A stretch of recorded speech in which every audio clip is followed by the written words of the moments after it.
Thank you, sir.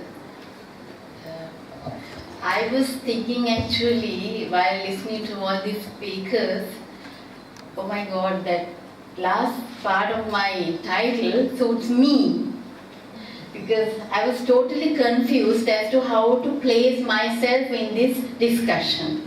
Because Professor Sirimanabela was talking about, and the professor economics, and then maritime and the Silk Roads and all, and then I was thinking, well, now what am I going to talk about? How am I going to place my discussion here? Actually, this is what we are today, sadly.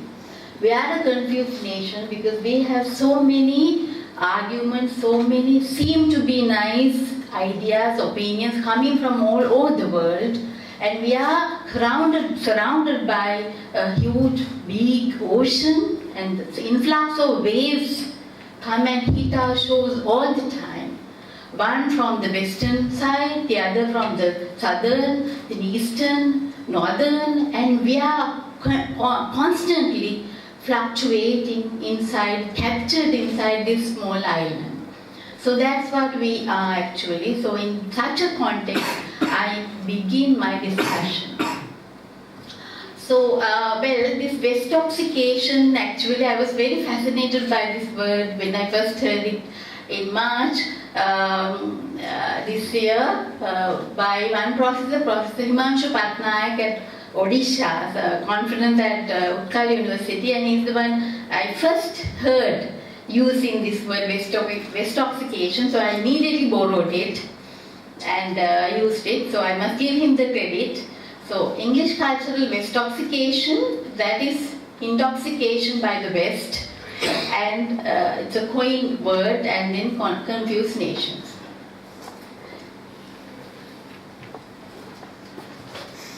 Okay, now, it's totally different from what we have been listening, but now look at what we are thinking of creating parameters in relation to our Sri Lankan context. Now, this is in the society, this is very much in the society. I'm really talking in my discussion grounded in our social realities today. Now, this I recently found on Facebook, and you see, a good book can change your life. So now what, before we go through the book, what were we? We are cavemen. And we come out, and what are we?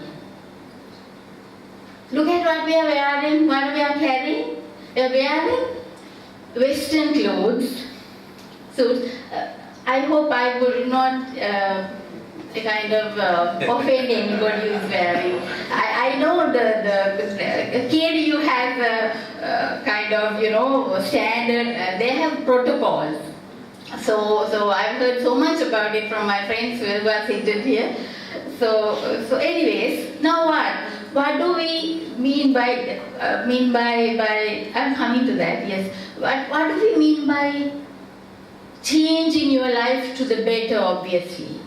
So we are creating parameters, keeping some standards which are not ours. But we have made them ours because we think they are ours now. But what is behind? Now, briefcase. When did we have a briefcase? When we started going to the battlefield. I mean, that's how we began. And some of us still are. But you see how we have created parameters, standards, and to reach. This is the standard. So where did we get this from? Where? Now look at the books now. I'm coming to some more examples. Creating standards again. Kids read Mihira, men read Dinamina, legends read daily news. So what are we attributing to what? So these are actually very much in the society today. We have all that. Now, I feel a little not very comfortable because I can't see everybody. Anyways, I'm sure. Never mind. So you see, I would have been freer if I could come here and talk to you like that. But I'm very passionate about this thing. That's why I'm. You see the next one, the idea of gentleman. Now what is there? The idea of gentleman. Now all these have been with us all throughout ever since the British left. So when the British left, they left us something which is even today we try to cope with. We grapple with and try to come to terms with, but I don't see any solution. After the British, actually they left. And we can't blame all the problems that we have today to the British. Of course, there are other nations who have come out. But then after the British left, then there are other forces. Like, the American the influence that the previous speakers are talking about. And then Indian influence, now Chinese influence, all that. They have not come and said, but therefore I'm not going to talk about it. But maybe in about 5 years' time, I might be talking about a kimono that has come to the Sri Lankan society. I will have to. I think most certainly going by the speeches that I listened to. So now the problem here is that actually today Westernization or Westoxication is not basically attributed to the West only. I mean that we get the influence from the West only. I see this as synonymous to capitalism, consumerism, because it's very attractive to us. So therefore, now Western world all the time professes that these goods are good. Now if you go to the supermarket, there are so many items that are sitting on the shelves. We don't need them, but they say, buy me, get me. It's very nice to have me at your home. It's not a must, but we are attracted to them because that is consumerism. That's the nature of it. Of course, I'm unable to explain them in financial or economic perspectives, but just like an ordinary human being, ordinary housewife, if I go to a supermarket, they would say, come, get me. This is also good to have. It's not a must, but good to have. So like that, you see, these we have got from the West. We did not have these. We were very simple nation actually.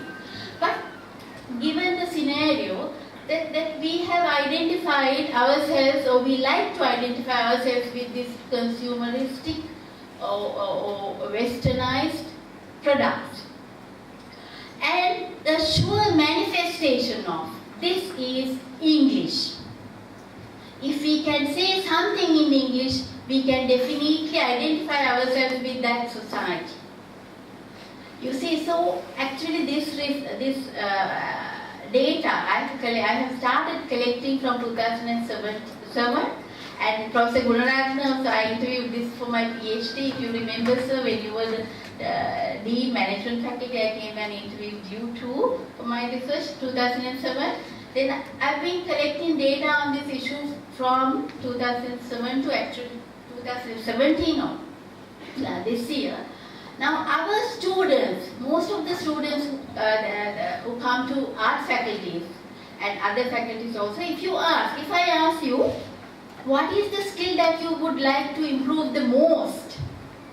Now you see what is in red there, what the highest bar shows is speaking. They always want to improve speaking the most. Right? So why? Why do you think? Because we want ourselves to be identified with that idea of gentlemanliness, change to become a better person, change to become have a better life. So all these standards have been created in relation to Western values and Western identity. So English is a sure sign. If you speak in English, you are definitely associated with the West.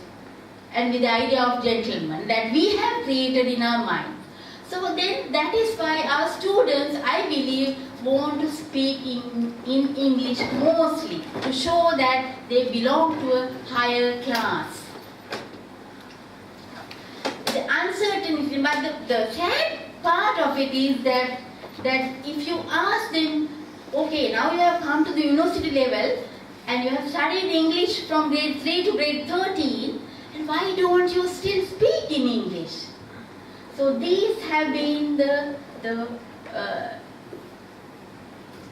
kind of their responses.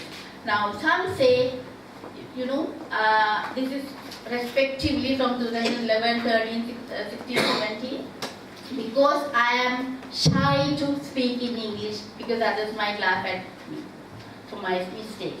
But I am scared to speak in English because if I make mistakes, others might laugh at me. And because I do not know what to speak.